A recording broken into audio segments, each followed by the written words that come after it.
Bonjour, on est le 1er mai. Je sais que je ne vais pas publier cette vidéo avant ce week-end, mais je voulais vous faire une petite vidéo rapide sur le travail.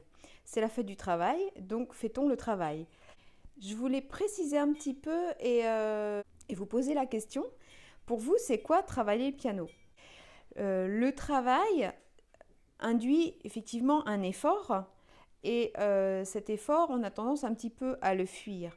Mais je pense que la plupart du temps, les gens se disent qu'ils sont paresseux, qu'ils devraient travailler plus, qu'ils devraient avoir plus de volonté, etc. Moi, je ne suis pas sûre que ça soit ça le problème. Vous êtes motivé pour apprendre le piano, mais ce qui pose problème souvent, c'est que vous ne savez pas comment travailler.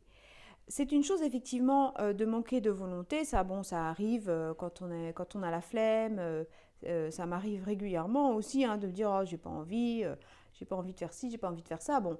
Euh, mais souvent je me rends compte que la difficulté elle est surtout parce qu'on ne sait pas comment s'y prendre, par quoi commencer et quoi faire et comment. Donc ça c'était une première réflexion. On est beaucoup moins flemmard qu'on ne le pense.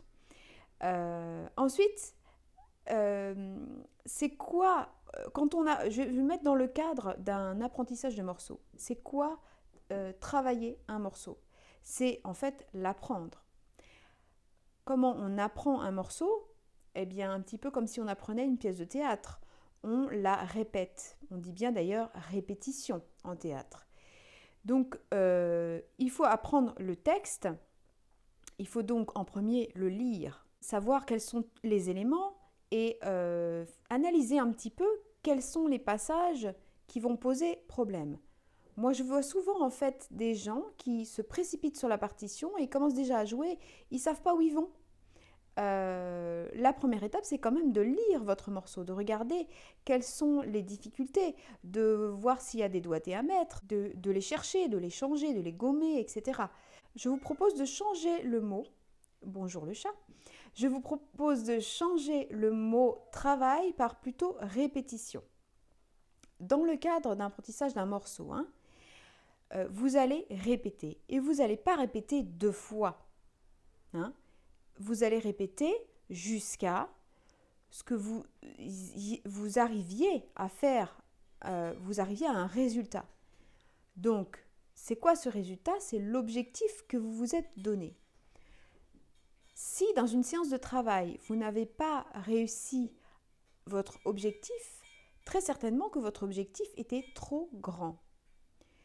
Donc, il faut que vous cherchiez quel est votre objectif.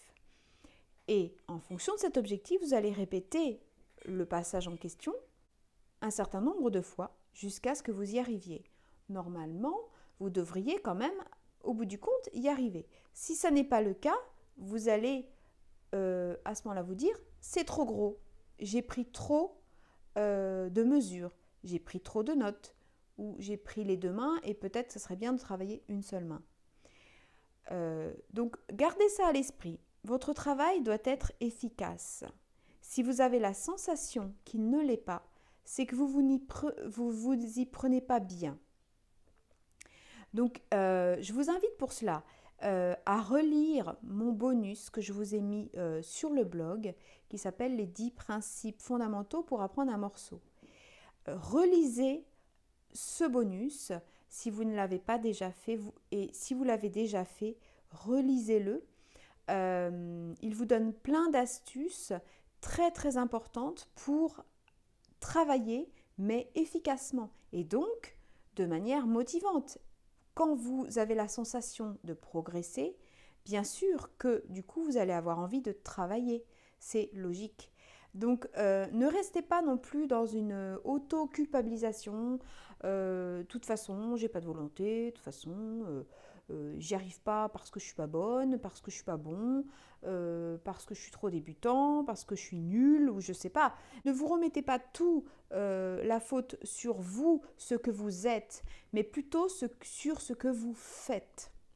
D'accord? Vous aurez des résultats en fonction de ce que vous faites et de comment vous le faites, pas en fonction de ce que vous êtes.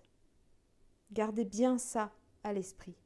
Et donc, relisez ce bonus, toutes les astuces qui sont de choisir le bon passage à travailler, découper par petits morceaux et enchaîner toujours au passage suivant. Toutes ces petites astuces que je vous donne dans le bonus, relisez-le. On va dire qu'on est la semaine de la fête du travail, donc profitez-en pour revoir pour vous qu'est-ce que c'est le travail pour l'apprentissage d'un morceau. Si cette vidéo vous a plu, je vous invite à laisser un pouce j'aime et à vous abonner à la chaîne. Au revoir.